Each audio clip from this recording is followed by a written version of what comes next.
So Hercules did the 12 famous labors. Hercules also killed 2 of his wives. Herod tried to kill Hercules by putting snakes into his crib. And then Hercules just took the 2 snakes and smothered him and crushed him to death with his own tiny toddler hands. Hercules is said to have been a real person. Hercules is going to ascend into heaven after he dies. Is Hercules a real person? Did Hercules ascend into heaven? A lot of people would just say, oh, this is myth. The 12 labors, he's going to clean up the barn and take the cattle, but he has to divert a whole river. He diverts the river and cleans out the barn. And then, what else? He also wrestled a lion. And then he also went down into Hades and then took Cerberus, this 3-headed dog, and then brought it up to the guy that was trying to test his loyalty. So the 12 labors of Hercules. When it comes to Greek and Roman mythology, a lot of believers in the one true God, either through Allah or through Muhammad or through Buddha or through Jesus or through Moses. The Protestants or the Catholics or the Baptists or the Presbyterians, they believe that their religion is the one true religion. They got it figured out. They know what's going on. And so we're pretty much, neck and neck when it comes to 1,000. Let's say there's 1,000 religions. I think all 1,000 religions are bullshit. You think 999 religions are bullshit. So this is the era of new beginnings. This is the era of new beginnings. Let's try to dispel some of these myths. What are these common myths? You got Jordan Peterson that's saying, hey, we got the Bible, so therefore we actually got a common book. We got a common narrative. And of course, Cain and Abel and the flood and the Tower of Babel and all this, they got such big meanings. There's such big meanings. So let's talk about these myths, right? So God farted and there's the universe, right?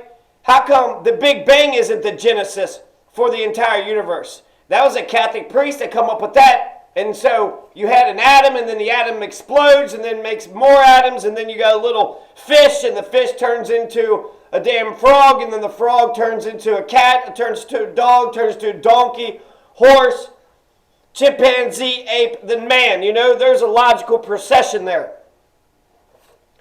God creates the universe. If you actually read Genesis, there's 2 creation stories. They contradict themselves. Chapter 1 is contradicting chapter 2. The order is all wrong. It's all different. Now, if you want to try to teach somebody Hercules, maybe the whole idea of Hercules is just that to be man, to be a great mortal man, because you only got a blank in time.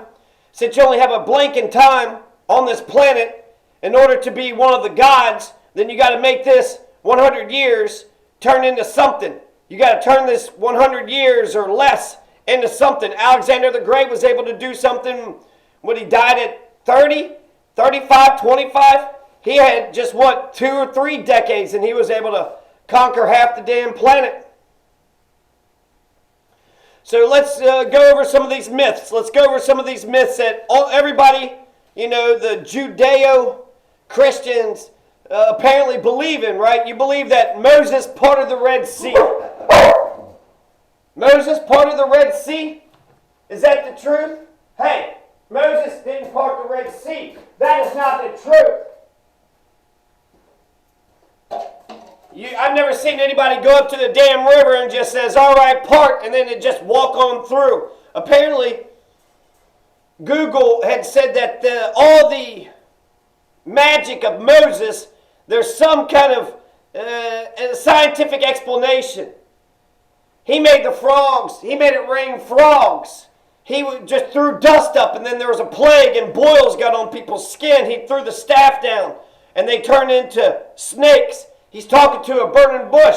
You had Adam and Eve. Eve was talking to a damn snake. Hey there, Mr. Snake. How are you doing? Why don't you do evil? Why did you do evil, Eve?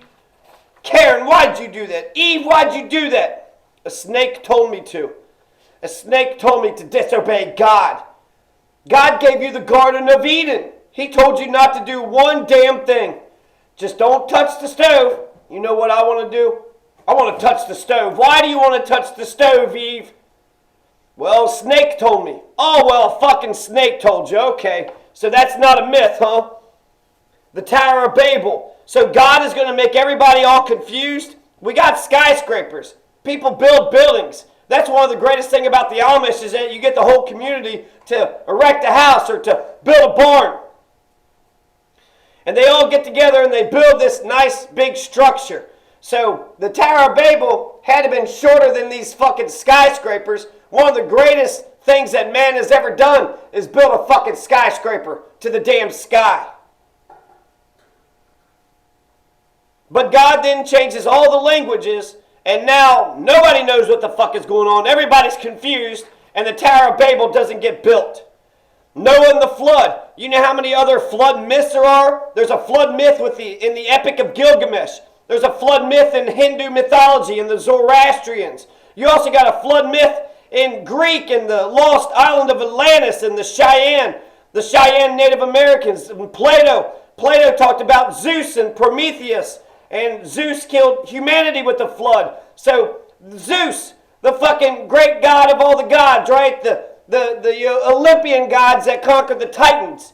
And then if you want to go into the Greeks, their story is more interesting. If you want some bullshit to believe in, they had, the Gaia, they had the Mother Earth, and they had the Father Sky, and the Mother Earth and Father Sky had all these Titans. But then they took two of the Cyclops and some crazy long word, and he had hid them, Father Sky did. So Gaia got with Cronus, and then Cronus is going to castrate Father Sky, which was Uranus. So Gaia and Cronus had made a sickle, and they took the sickle and they cut off Uranus's nuts. And then Cronus was worried about his children. And then Cronus went ahead and put the Cyclops and the other weird long word, he hid them too. So it didn't help. Gaia had allied herself with Cronus to overthrow Uranus in order to free Cyclops and that long name people with 100 heads and 50 hands. Or is it 50 heads and 100 hands? I don't know. But I can definitely see the elements of the sky and the elements of the earth creating beings. And then there's Cronus. So the man, the fascist, the one who wants to control everything, is going to overthrow his father. But then Cronus is worried that his kids are going to overthrow him. So he just starts eating them. And he eats all of them except for Zeus. And instead of eating Zeus, Metis had given him a rock. And instead of eating Zeus, Metis gave him a rock, and he thought it was Zeus, and he ate the rock, but Zeus was able to grow big and grow strong and grow into a man. And then when Zeus, the Titans, when the Olympians conquered the Titans, Zeus is going to free Cyclops, and then Cyclops is going to give him a thunderbolt. That's a nice story. Another nice story is you got Narcissus and the Lady of the Lake. And Narcissus just loves looking at himself. He was actually cursed. But he walks by reflection in the pool, in the lake. He sees the lake. He sees his reflection. He keeps staring. And then eventually he starves to death. He falls into the lake. He drowns. Something like that. Well, the Lady of the Lake didn't know about him being cursed. And the Lady of the Lake didn't know about his narcissism. The Lady of the Lake comes out and said, hey, what happened to Narcissus? And then she's told what had happened to him. She's like, I never saw that aspect of Narcissus. Because when Narcissus looked at me, I could see myself through the reflection in his eye. And that's when I knew that I was real, I existed, and that I was beautiful. That's a good story. So we need new beginnings. When it comes to Abraham and Isaac, when it comes to Lot's wife, so they're walking away from Sodom and Gomorrah, and God says, don't you turn around. If you turn around, I'll punish you. And guess what Lot's wife did? Lot's wife turned around, and then she turned into a pillar of salt. You believe that shit? How much other shit do you fucking believe? If you could swallow fucking Adam and Eve and all that craziness, then you'll probably swallow any fucking thing. Moses, maybe he freed the slaves out of Egypt. He's going to make it rain a bunch of frogs, cats and dogs. And then he also turned the river